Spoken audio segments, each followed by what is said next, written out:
Sulani dari kelompok 4 yang beranggotakan saya Ananda Putri dengan nomor absen 02 dengan NIM 2301071003 dan saya Inka Marisa Lauren dengan nomor absen 28 dan NIM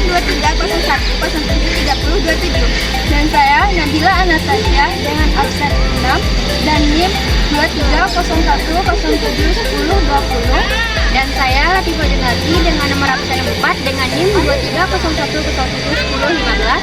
Di sini kami akan menjelaskan tentang edisi. Selamat menyaksikan.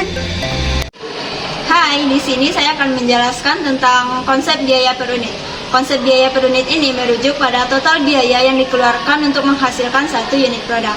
Biaya ini dihitung dengan membagi seluruh total biaya produksi dengan jumlah unit yang dihasilkan dalam satu periode. Tujuannya untuk mengetahui seberapa besar biaya yang dikeluarkan untuk menghasilkan satu unit produk, yang mana nantinya dapat menentukan harga jual dan untuk pengambilan keputusan produksi. Kalkulasi biaya produksi berdasarkan tradisional adalah penjumlahan biaya bahan baku langsung, biaya tenaga kerja langsung, dan alokasi biaya overhead pabrik. Biaya bahan baku langsung ditambah dengan biaya tenaga kerja langsung disebut dengan biaya utama atau prime cost, dan keduanya adalah biaya variabel. BOP dibebankan ke produk berdasarkan tarif yang ditentukan di muka. Nah, tarif BOP itu sama dengan anggaran BOP dibagi dengan dasar alokasi. Nah, apa saja dasar-dasar alokasinya? Yang pertama itu ada unit produksi, yang kedua ada jam tenaga kerja langsung, yang ketiga ada jam kerja mesin, yang keempat ada biaya tenaga kerja langsung, dan yang kelima ada biaya bahan baku langsung. Dan selain dasar alokasi tersebut, dapat juga tarif BOP ini dihitung dengan berdasarkan kapasitas pabrik. Nah, jenis-jenis dari kapasitas pabrik ini adalah ada 4. Yang pertama itu kapasitas teoritis yaitu volume terpasang. Yang kedua kapasitas praktis yaitu volume maksimum yang dapat dicapai. Yang ketiga kapasitas normal yaitu volume rata-rata dalam jangka panjang. Yang keempat kapasitas diharapkan yaitu volume yang diharapkan dapat dicapai di masa berikutnya. Lalu ada juga biaya per unit. Nah, biaya per unit ini adalah total biaya produksi dibagi dengan jumlah produk yang dihasilkan. Nah, apa saja sih kegunaan biaya per unit ini? Yang pertama itu bisa untuk penetapan harga, pengajuan penawaran, untuk rancangan produk dan pengenalan produk baru, untuk membuat atau membeli suatu produk, menerima atau menolak suatu pesanan, dan banyak lagi. Nah, selain itu, jika perusahaan memiliki departemen pembantu, maka biaya departemen pembantu ini akan dialokasikan ke departemen produksi. Nah, gunanya untuk apa sih? Yang pertama itu untuk menetapkan harga jual, untuk mengukur laba dan nilai ektiva, untuk motivasi manajer divisi, untuk monitoring departemen pembantu produksi, dan lain-lain. Dan juga ada beberapa metode alokasi BOP departemen pembantu ke departemen produksi. Yang pertama itu ada metode langsung. Nah, dalam metode ini nantinya biaya overhead pabrik dari departemen pembantu hanya akan dialokasikan langsung ke departemen produksi tanpa memperhitungkan interaksi antara departemen pembantu satu dengan yang lainnya, dan setiap departemen pembantu hanya mengalokasikan biayanya ke departemen produksi yang menerima layanan darinya. Yang kedua ada metode bertahap tidak bertimbal balik. Nah, dalam metode ini lebih kompleks karena memperhitungkan hubungan antara departemen pembantu. Dalam metode ini, biaya departemen pembantu tersebut dialokasikan ke departemen produksi dan departemen pembantu lainnya secara bertahap, sesuai dengan urutan alokasi yang ditentukan. Dan biasanya, departemen yang memberikan layanan lebih banyak kepada departemen lain akan dialokasikan terlebih dahulu.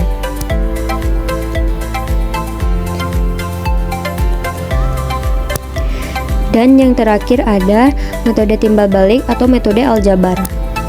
Metode ini adalah yang paling kompleks dan akurat.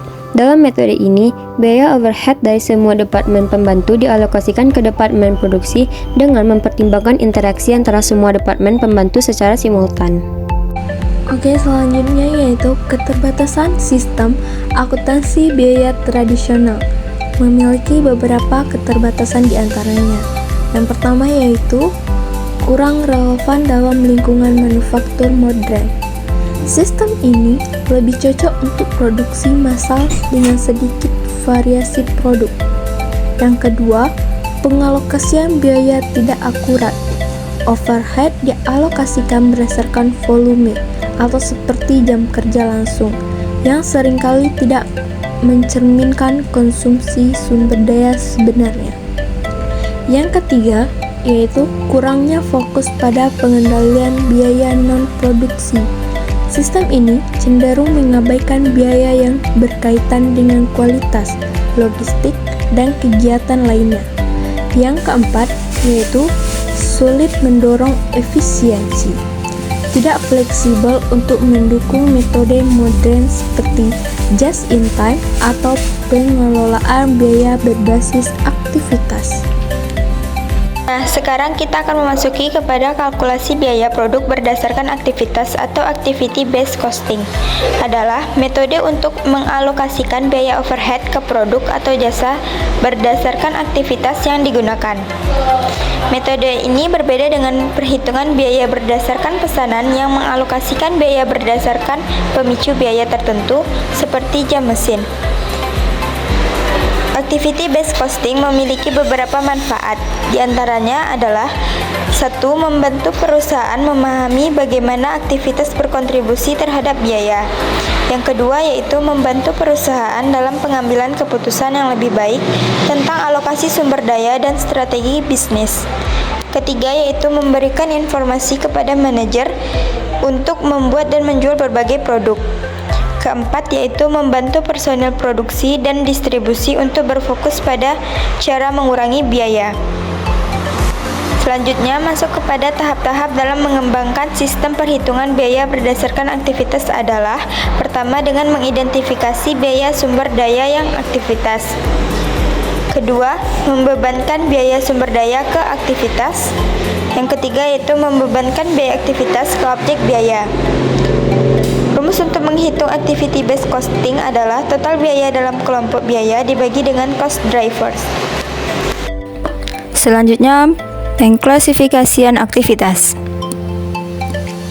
Di sini ada 4. Yang pertama, aktivitas tingkat unit atau unit level activities. Nah, aktivitas tingkat unit ini adalah aktivitas yang dilaksanakan setiap kali suatu unit produk dihasilkan. Biaya yang terkait dengan pelaksanaan aktivitas ini disebut biaya tingkat unit atau unit level cost. Yang kedua, ada aktivitas tingkat batch atau batch level activities, yang mana adalah aktivitas yang dilakukan setiap kali satu kelompok unit produk dihasilkan. Biaya yang terkait dengan pelaksanaannya disebut biaya tingkat batch atau batch level cost. Yang ketiga, aktivitas tingkat produk atau product level activities adalah aktivitas yang dilakukan untuk mendukung masing-masing jenis produk dan tidak terkait dengan batch produk yang dihasilkan atau setiap unit produk yang dihasilkan. Biaya yang terkait dengan pelaksanaan aktivitas ini disebut biaya tingkat produk atau product level cost.